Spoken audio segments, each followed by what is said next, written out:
Hey, I'm attorney Adam Tracy, coming to you today, fielding another question in the cryptocurrency space.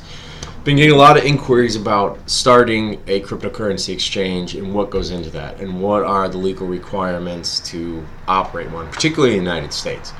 And primarily, the main licensure comes at the state level, right? And what that entails is obtaining some type of what's commonly known as a money transmitter or a money remitter license, right? And it's akin to a license that like a currency exchange would almost have with respect to the ability to transmit money, draw things like checks, cash checks, things like that, which may not apply to a cryptocurrency exchange, but in this case, it's really the best license and the only license you could arguably get that would fit the model, right? Because we're not talking about actual currency when you're talking about cryptocurrency. No, neither any state nor the federal government has denominated even Bitcoin to be an actual currency.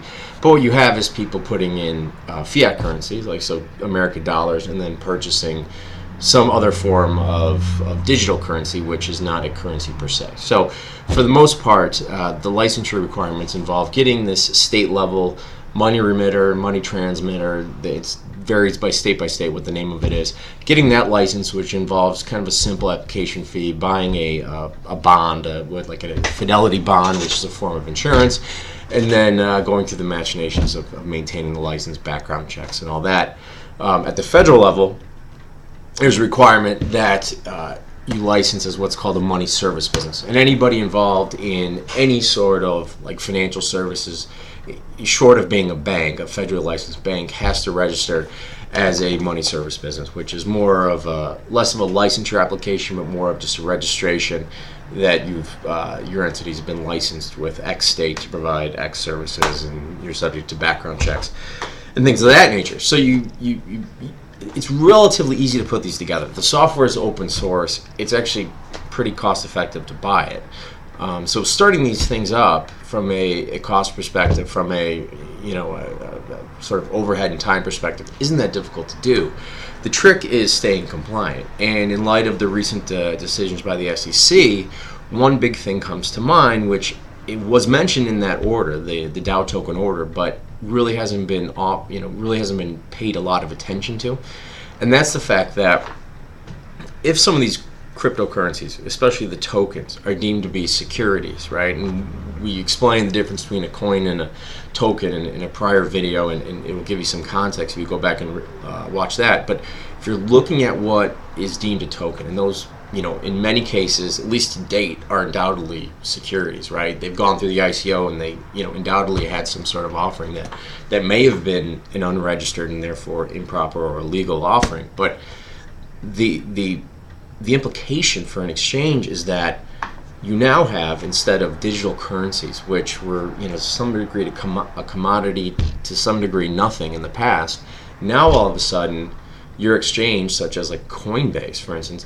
you're exchanging securities. You're facilitating the trading of securities. Like, so if I go on and I have a particular token, I sell it, somebody else buys it, that exchange, right? And there's a lot of very good ones, and I'm clients, so I by no means speak ill of them, but the reality is that exchange has just facilitated the exchange of a security. It may have done so unwillingly because that token was listed and came to list on that exchange without the foregone knowledge that it was in fact a security, but now retroactively some of these tokens may in fact be securities. And they're trading every day on cryptocurrency exchanges, and the cryptocurrency exchanges are facilitating these trades. So under Section 6 of the Exchange Act, any entity that facilitates the exchange of securities, subject to an exemption, which I'll touch on in a minute, must register with the Securities and Exchange Commission as a national securities exchange. So failure to register but still effectuate these transactions, which they may in fact still be doing. It's just so murky. What is a security? What isn't a security? And they're trading daily, right? Are they continually making violations of securities laws, but not unwittingly doing so? I don't know. I would think arguably yes, but I don't think it's a deliberate failure to register. So None of these exchanges on the domestic side are registered as a national securities exchange, and they'd unlikely come to be so because the requirements are so strenuous, not to mention the fact that any of the individuals involved would have to be registered and carry a number of licenses that come through FINRA. So it's an interesting issue, and it's a real serious concern for not only the current exchanges, but also people who want to start their own exchanges. And it will hinge upon what coins you ultimately want to allow to trade on your platform, right? And I would say, my advice would be to vet those coins with respect to the discussion of whether they are in fact securities, or if they're in fact, either commodities, which has some implication, but more importantly, neither commodities or securities, and that way you sort of stay out of the registration requirements. Now, there is an exemption with respect to the Section 6 of the Exchange Act, National Securities Exchange Registration Requirements, and that's to create what's called an ATS, an alternative trading system, which are very common, and those are quasi-private trading systems that are created amongst institutions for the purpose of trading. But a main requirement of an ATS is that the proprietor of the ATS has to be a licensed broker-dealer with FINRA. And so in that event, even with what you're looking at today in the infrastructure, you would need a licensed broker-dealer, which there are many, but at the same time, that broker-dealer would then have to try to convince the Securities and Exchange Commission that their exemption to create this private network would in fact be valid, and that private network wouldn't necessarily give access to individual traders like we have now with the myriad of exchanges that are out there.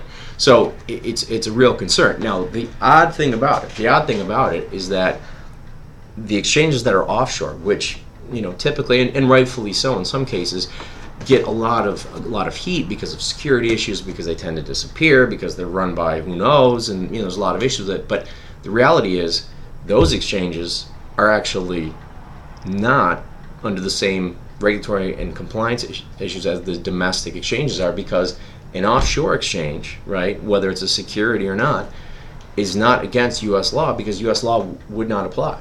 So if I'm a token issuer and arguably my token is a security, my thought is to get them on all the foreign exchanges right away and take them off the domestic exchanges to minimize my risk. And if I own an exchange, I'm going to delist those tokens that may be securities because I've got to protect myself.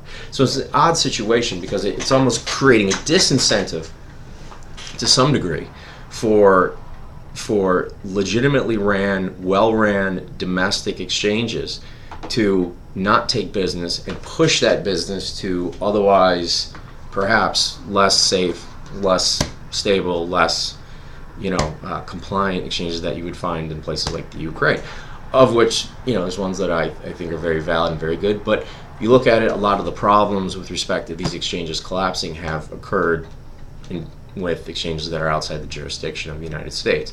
But the disincentive, knowing that if I'm a domestic exchange and one of my myriad, like a Bittrex that's got thousands of tokens listed, if one of those is deemed to be a security and I'm trading it, I could risk putting my entire business, my entire operation in jeopardy because of that one token. So there's no incentive for me to continue to trade it, especially when I can trade like a Bitcoin or something that's decidedly not a security without any issue, because there just simply isn't an issue. So it's something that you consider. I get a ton of calls, with respect to people wanting to start exchanges. You definitely can.